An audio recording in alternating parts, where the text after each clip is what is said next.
Bonjour à tous et bienvenue pour cette seconde vidéo de yoga pour les personnes en traitement d'une leucémie. Et donc aujourd'hui, une séance qui va permettre de se reconnecter à soi. On va travailler avec la poitrine et le diaphragme pour aider le cœur. Il va y avoir plusieurs exercices de respiration au début. Et donc, cette séance va pouvoir aider pour faire face aux jours de douleur lorsqu'elles sont intenses, ce qui cause de la léthargie et de la fatigue. Donc, essayez toujours de coordonner votre respiration avec le mouvement. Et donc, on va commencer avec une technique respiratoire qui s'appelle Dirga Pranayama. Donc, je vais baisser un peu pour que vous me voyez en partie et près de l'ordinateur. Donc, vous allez poser une main sur le ventre, juste au-dessus du nombril, et l'autre main sur la poitrine, juste en dessous les clavicules. Et donc, vous pouvez commencer par fermer les yeux et juste vous connecter au mouvement naturel de votre corps quand vous respirez.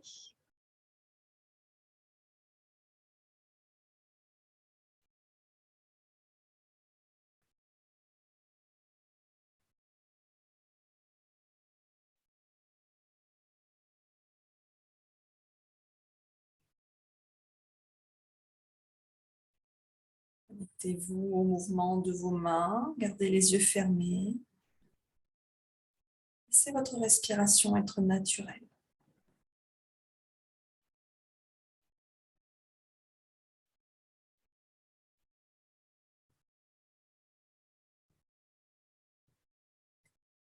Et par la suite, on va respirer en 3 parties. Alors, je m'explique. Vous allez commencer à inspirer. Et donc, au début de cette inspiration, vous allez commencer par remplir le ventre. Donc, vous allez consciemment gonfler le ventre au début de l'inspire. Puis, vous allez remplir le bas des poumons.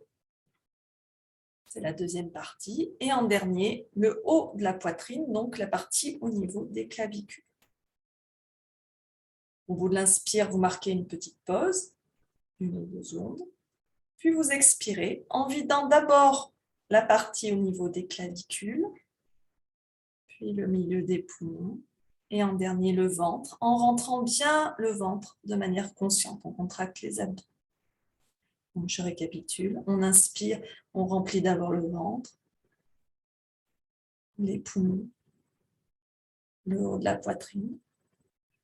Pause. Et on expire, on vide le haut de la poitrine, le milieu des poumons et le ventre.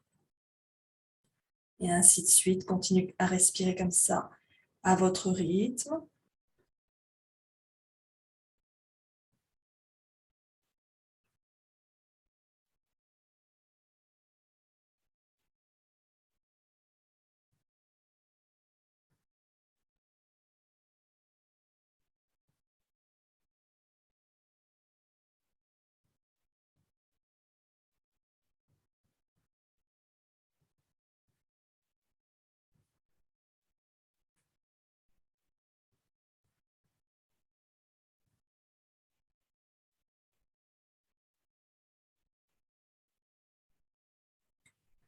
Donc, c'est une excellente façon de pratiquer la détente du corps. La respiration va aider à se connecter à son corps. Et ça va aider à les détendre et à relâcher le stress qu'on peut ressentir.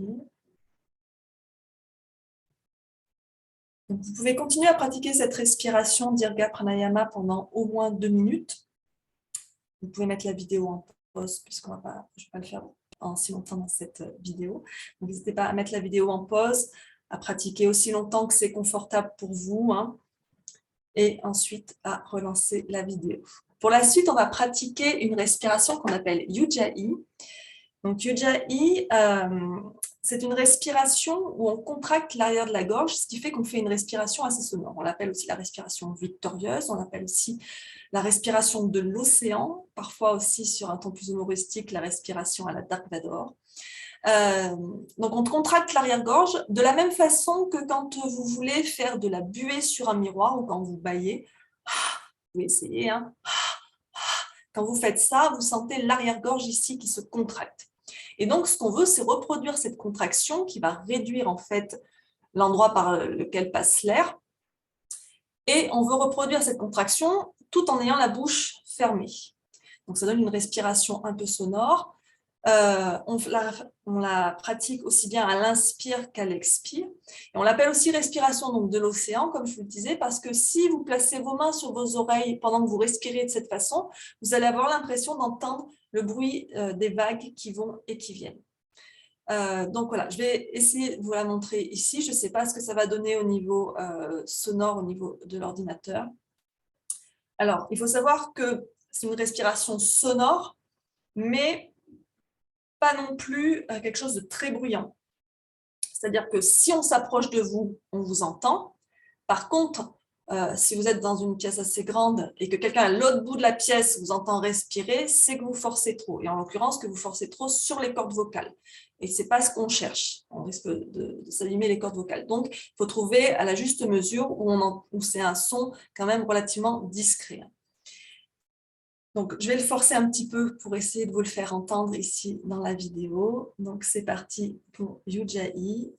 Donc, on ferme la glotte dans cette respiration. On pose les mains sur les genoux, les paumes tournées vers le bas. Vous pouvez joindre le pouce et l'index si vous voulez. Ça va aider à vous ancrer. Vous fermez les yeux, on inspire par les deux narines et on crée ce son à l'arrière de la gorge. Et c'est parti.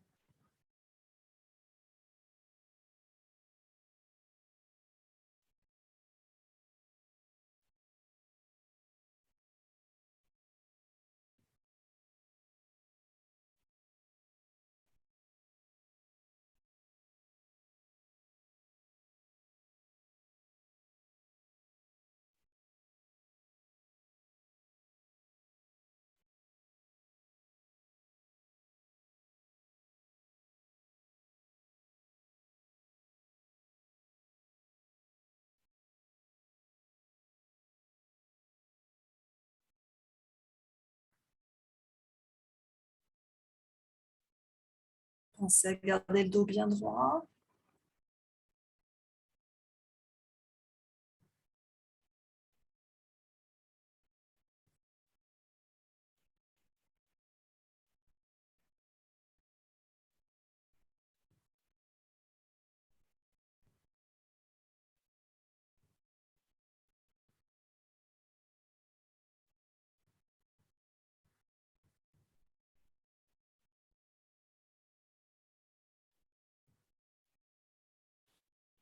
Donc voilà, vous pouvez répéter cette respiration Ujjayi pendant 12 respirations. Donc inspire, expire. Là aussi, vous pouvez mettre la vidéo en pause pour continuer à votre rythme. Donc Ujjayi Pranayama va équilibrer le corps avec le flux d'énergie et répartir l'énergie uniformément. C'est une technique simple de respiration qui va amener de l'énergie et en même temps calmer simultanément le corps. Alors, lorsque les nerfs sont calmes, le système nerveux, le système circulatoire, le système lymphatique fonctionnent mieux. On a un meilleur flux, un meilleur fonctionnement de ces systèmes qui aident à garder l'immunité en contrôle et qui aident à combattre les sources de négativité. On va continuer sur le tapis. Je vais replacer, voilà, la caméra. On a la compagnie de Buffy ici. Sa sieste. Voilà, donc on va venir assis. Donc là, pareil, vous pouvez le faire sur votre lit ou sur un tapis. Hein, les deux, ça marche. Et on va venir faire un petit mouvement d'essuie-glace avec les jambes. Je m'explique. Donc, vous avez les genoux pliés devant vous. Vous venez poser les mains ici, juste derrière vous, de chaque côté. Hein. Et donc, on va venir ici inspirer. Et sur l'expire, vous allez laisser les genoux tomber vers la droite. Vous pouvez tourner un peu les épaules vers la gauche. On inspire, on revient au centre. On expire de l'autre côté. Et ainsi de suite dans ce mouvement d'essuie-glace. Sentez l'étirement du bas de l'abdomen, des cuisses. On ouvre doucement les hanches et le bas du dos. Après, on travaille les articulations des hanches. Hein. Et le bas du dos aussi, le bas de la colonne. On relâche le stress et les douleurs. Vous voyez, mes pieds par contre ne bougent pas. Enfin, ils décollent un peu du sol, mais par contre, ils ne bougent pas de place.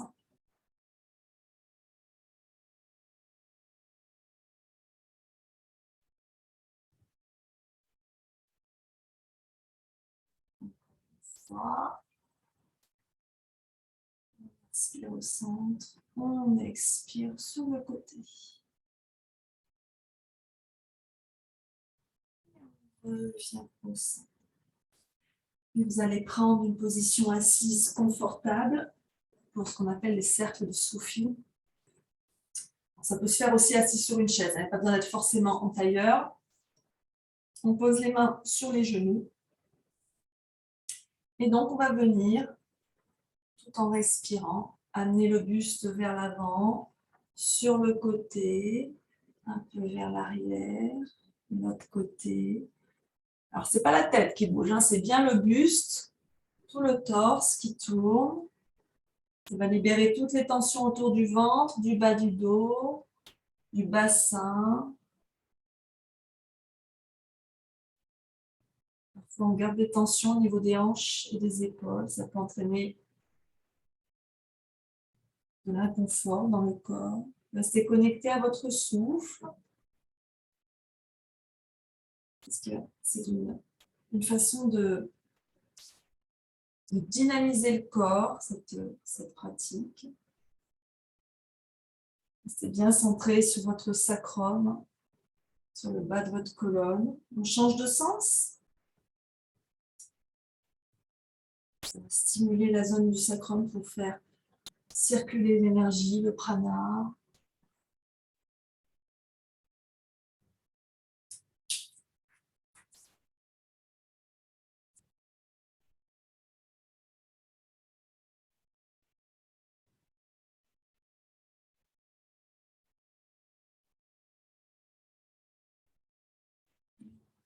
Viens au centre. Mais posez les mains derrière vous. Je vais me mettre de côté pour que vous voyez mieux. Hop. On vient poser les mains derrière soi, donc les doigts sont dirigés vers l'avant.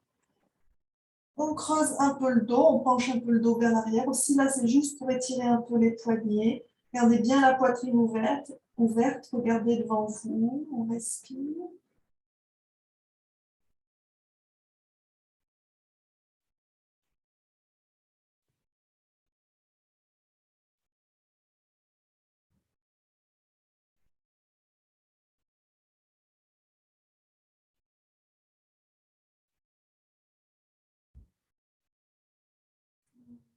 On se redresse. On va déplier les jambes en Bandhasana.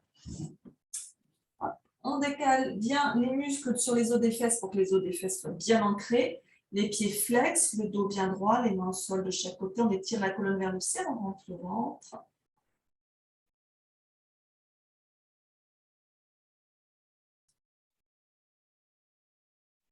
On peut toujours placer une couverture ou un coussin sous les fesses pour surveiller un peu le bassin si c'est plus confortable. Si ce n'est pas possible d'avoir le dos droit, vous pouvez avoir les mains légèrement derrière et pencher un peu vers l'arrière si c'est douloureux au niveau du bassin. Vous allez maintenant plier la jambe droite. On va placer la main droite derrière le sacrum. On pousse avec la main droite dans le sol pour bien se redresser. On vient enlacer la jambe droite avec le bras gauche. On va tourner le buste vers la droite. Gardez bien la jambe gauche bien tendue, le pied flex. On tourne le regard vers l'arrière si on peut. Ou là où c'est confortable pour les cervicales. On respire bien.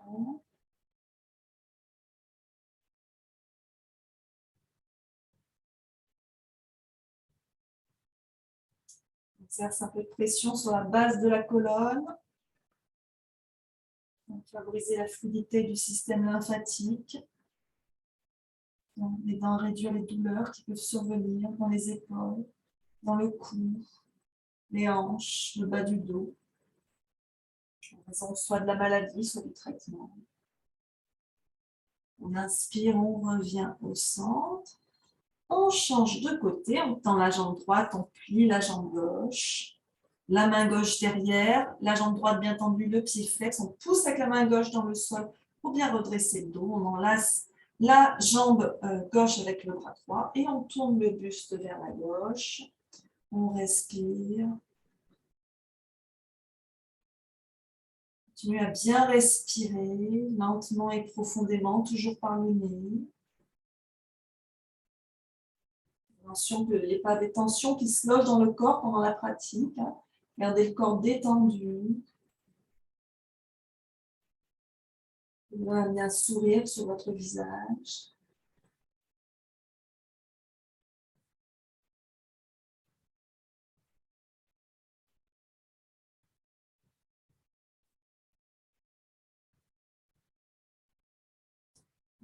Inspire, on revient au centre. On étend la jambe gauche. On va venir se placer à genoux.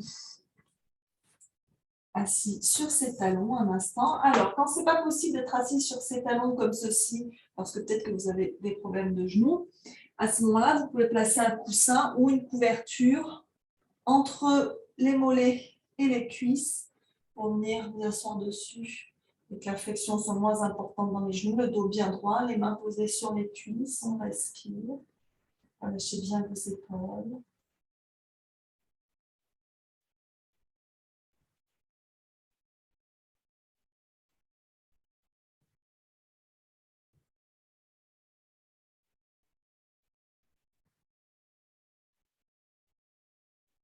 On va passer à la posture du chiot. C'est une posture où on peut démarrer à quatre pattes. Les genoux écartés, largeur bassin, on amène bien le bassin au-dessus des genoux. On va poser les avant-bras au sol. On va creuser le dos autant qu'on peut. On étire les bras loin devant. On vient poser le front au sol dans cette posture du chiot. On respire bien. On étire le ventre, la poitrine, mais aussi tous les muscles près du coccyx. On va permettre à l'énergie de circuler vers le haut du corps et de se déplacer le long de la colonne.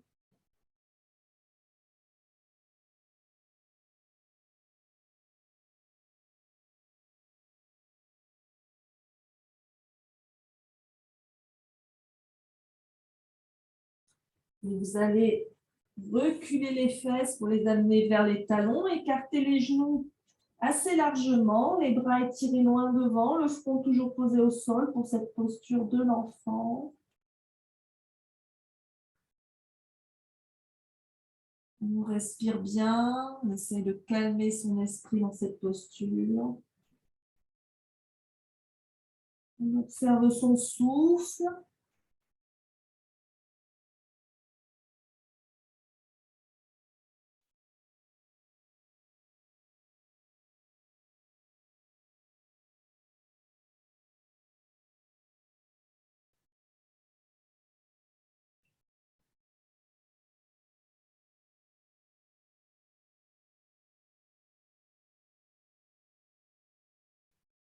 On va se redresser doucement.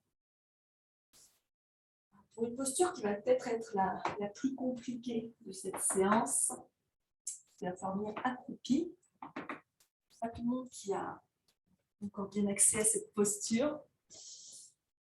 Et donc, on va venir attraper l'arrière de nos chevilles. Les pieds sont bien à plat. Et donc, on vient presser avec les cuisses contre le ventre. On étire le haut du corps vers l'avant. Ça va aider à une meilleure digestion, une meilleure élimination, aussi une meilleure respiration. On active l'estomac et la rate. On active le diaphragme et les poumons.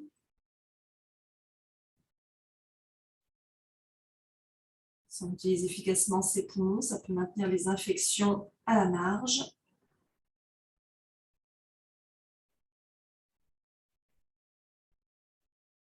C'est important aussi de stimuler cette digestion. On l'a fait aussi avec les torsions qu'on a vues.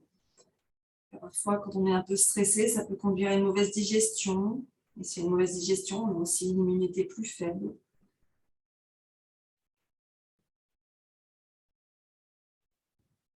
On va relâcher tout ça. Et c'est fini pour cette deuxième journée.